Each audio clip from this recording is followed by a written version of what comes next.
Okay, so now we're going to talk about the rear end and how it's assembled, at least on a 64 Impala. All right, you can see the lower control arm here. We boxed it in on the bottom, right? We also went ahead and recessed the magic ball into the lower control arm, just how you could get them if you ordered them from, you know, CCEs or Hoppos or whoever, right? We went ahead and did it in-house. Really not that hard to do. Just make sure you know how to weld, okay?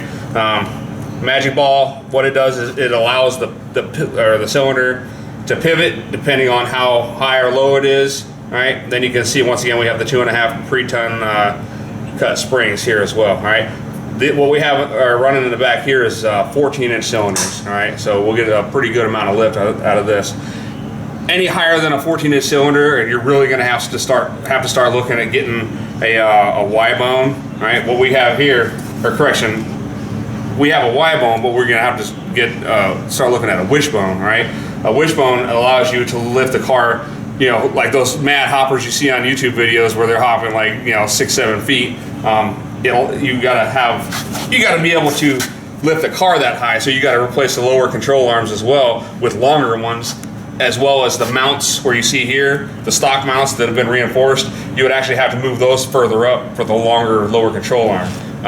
We're not doing that. Like I said before, we're just doing a lay-in-place setup. That's why we put in the Y-bone, right? The Y-bone is good for a couple reasons. A, we removed the panhard bar, which is a stock suspension that came with the Impala. It helps to prevent the car from waving back and forth as you're driving, right? The Y-bone simply replaced that, right? And it's also adjustable. So when you're going up to do a 3, the old upper control arm that's back there, the banana bar, if you're more familiar with that term, it can't twist with the car, right? The Y-bone, it's designed specifically for that. So when you go in to do a 3-wheel, it's going to twist with the car. That way you're not breaking anything that you would with the banana bone, okay? So we talked about the Y-bone. This is the piece right here that's actually adjustable. So when the car lifts up, this piece is actually twisting with the car, where the Y-bone, the main portion of the Y-bone itself, is still attached and preventing the sway of the car. Another thing this does also, it helps control the pitch of the pinion angle. And that's where the drive shaft connects to the rear axle.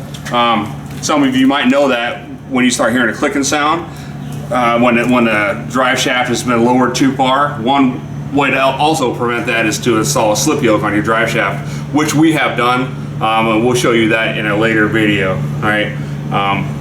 You can see here that I'm running the stock rear end.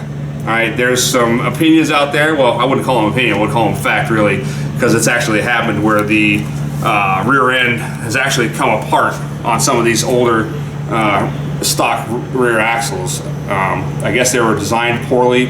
I've never personally seen it, but people have sent me pictures and proven that it actually does happen. I've had my rear end completely rebuilt.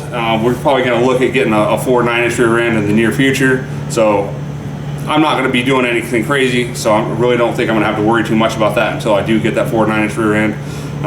Just going to have to, you know, be watchful and look at their rear end every now and then, just to make sure nothing's kind of shifted out. So you see the Y bar, or the Y bone, requires extra holes to be drilled on the driver's side. Right, those are not already drilled.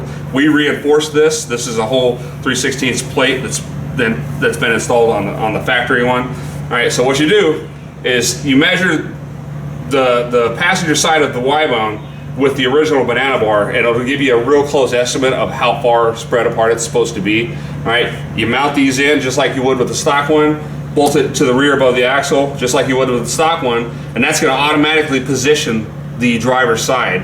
So then, when you have that, you can mark where the holes are going to be and drill them through with, well, I think that's a 7/16 maybe bolt, whatever size bolt that is. Drill them through, and then once you get them through, you just bolt them into the same, you know, the same spot as the passenger side. It's just on the driver's side. All right, it's really not that hard to do. Does it take a while to do? Absolutely.